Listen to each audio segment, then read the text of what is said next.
Sustainable development has become the popularized expression for Agenda 21. Agenda 21 is the 1992 United Nations Rio Declaration on the Environment and Development. It is the agenda for the 21st century you're living in today. For a brave new world where everything that you cherished and held true will no longer exist. Agenda 21 defines itself as the comprehensive plan of action to be taken globally, nationally, and locally by organizations of the United Nations systems. It also elevates nature above man. And it contains something called the precautionary principle, where basically you're guilty until you're proven innocent.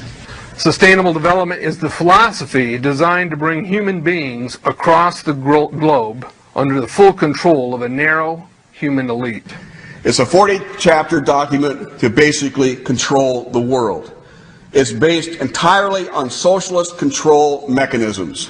Sustainable developers have designed a global movement coordinated through a global to local action plan to create world government in accordance with certain objectives. These objectives include an end to national sovereignty, the abolition of private property, the restructure of the family unit, and increasing limitations and restrictions on mobility and individual opportunity. The green goal includes the listings of what's not sustainable. A couple of the examples include private property. 728 lists fossil fuels. Golf courses and ski lodges are not. Consumerism. Irrigation is not sustainable. Paved roads. Commercial agriculture. Herbicides, pesticides.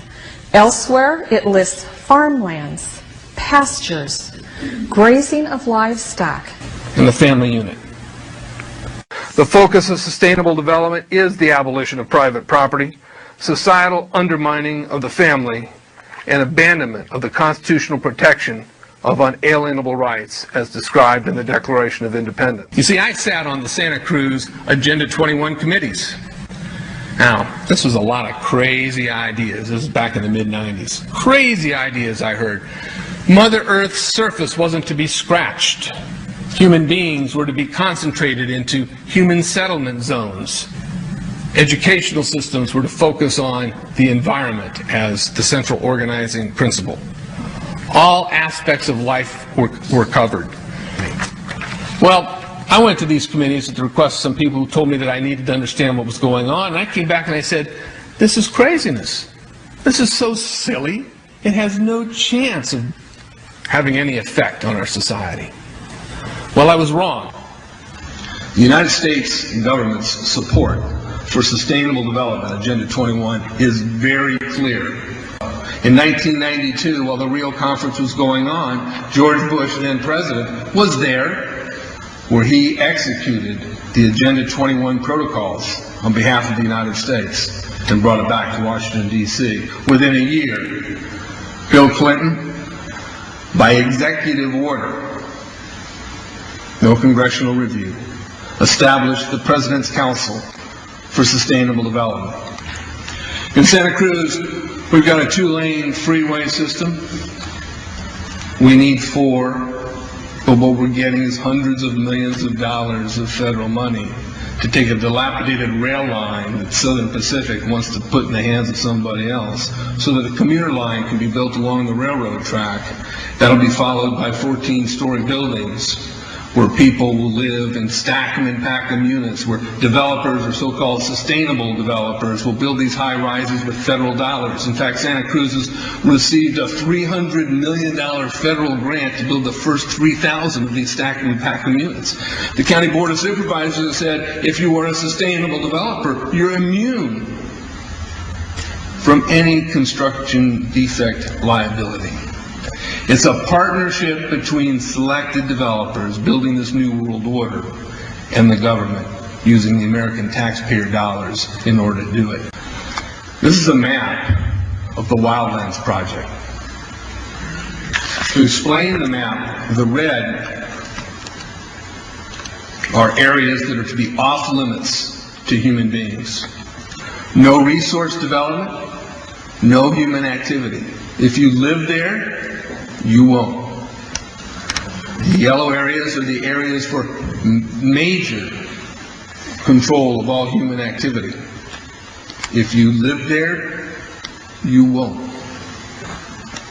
The black areas, the black dots, are the smart growth zones. That's where human beings are to be stacked and packed in small living units along rail tracks. The smart growth program ultimately has jobs assigned and children cared for by the state. The question has been asked many times how the people who are perpetrating these things expect to do this and make it last. And the answer to that is that you steal a generation of children and you indoctrinate them so that they accept these ideas and they become global citizens in the coming global village. UNESCO came out and declared 2005 to 2015 the decade of education for sustainable development. But they go on to say that it will encompass the 40 chapters of Agenda 21. That is your federal national curriculum. The entire purpose of second grade social studies is to transfer loyalty from the family to the government and teach them about sustainable economic consumption. Students construct their own understandings of reality and realize that objective reality is not knowable. So why bother? The truth is, the truth which keep men free is being suppressed in order to prop up the attitude training agenda. And it moves on. This is our new math called connected mathematics. Standard 3 tells us that students learn that mathematics is man-made, that it is arbitrary, and good solutions are arrived at by consensus. Most of us assume 2 plus 2 is always going to equal 4. You're wrong. We might reach a new consensus. How well does it work? Well, they tell you in the teacher's guide in the back, it tells us that because the curriculum doesn't emphasize arithmetic computations done by hand, some students may not do as well on tests assessing computational skills. We believe such a trade-off in the favor of CMP is very much to the student's advantage in the world of work. Our children are mathematically illiterate on purpose. How do I know on purpose? Why isn't this just a basic bad idea? Because the Sustainable Development Plan tells us so. Generally, more highly educated people who have higher incomes consume more resources than poorly educated people who tend to have lower incomes. In this case, more education increases the threat to sustainability. Charlotte Iserby, I owe you an apology. I did not believe for the longest time it was a deliberate dumbing down. I thought the dumbing down was a natural consequence of a bad idea. Folks, it's deliberate. It's deliberate. The sustainable globalist goal is the orchestration of a planned fall of American principles, values, and lifestyles. The effect on the average American will be devastating. With modernizing technology, the ordinary person will live without independence, privacy, or substantive rights.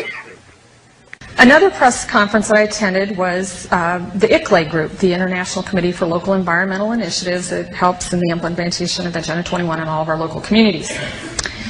And one of the speakers was a Harvey Rubin, who happens to be the vice chair of ICLE.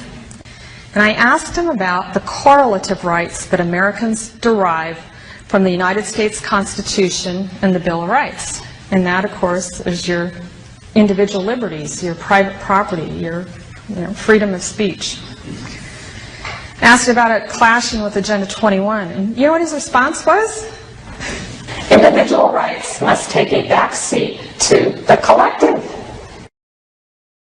Tisztában kell lennünk azzal is, hogy a régi világ már soha nem tér vissza.